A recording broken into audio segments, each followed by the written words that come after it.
నిన్న మా వాళ్ళందరూ కూడా ఆ నిర్ణయాన్ని మార్చుకోవాలన్నందుకు నేను లేదు, నేను చనిపోతేనన్నా వీళ్ళకి న్యాయం జరుగుతుందని అనుకున్నాను. అనుకోకుండా ఆత్మహత్యకు ఒడిగడితే మీ సమస్యలు తీరుతాయి అనుకుంటున్నారా?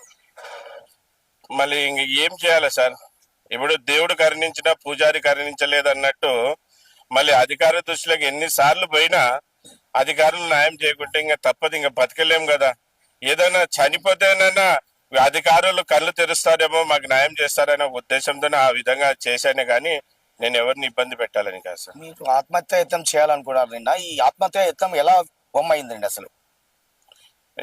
నేను ఆత్మహత్య చేసుకునే విషయాన్ని కలెక్టర్ గారి దృష్టికి లెటర్ రూపంలో ఇచ్చాను. అలాగే ఆర్టీఓ డిటిసి మేడం గారు కూడా ఇచ్చాను. మళ్ళీ అది సోషల్ మీడియాలో వైరల్ కావడంతో పోలీసు వాళ్ళు ఆత్మహత్య చేసుకోవడం తప్పని నన్ను పోలీసు వాళ్ళు తీసుకుపోవడం జరిగింది. ఓకే, ఇప్పుడు నిన్న అనుకుంటాను ఆర్టీఏ ఆఫీస్ లో మీపై దాడి చేసే యత్నం జరిగింది అంటున్నారు. నిన్న కాదు సార్, ఇంత ముందు 4 నెలల కిందట నేను కలెక్టర్ గారికి లెటర్ ఇచ్చాను. ఇట్లా ఇల్లీగల్ గా కర్నూలులో బండ్లు తిరుగుతున్నాయంటే ఆర్టీఓ డిటిసి మేడం గారు ఒక మీటింగ్ పెట్టారు. ఆ మీటింగ్ నన్ను కూడా పిలవడం జరిగింది. ఆ మీటింగ్ వెళ్ళినప్పుడు అక్కడ దాదాపుగా 116 మంది నా మీదకి వచ్చారు. మళ్ళీ మేడం కూడా వెళ్ళిపోయారు. మళ్ళీ అక్కడ ఉండే ఆర్టీఓ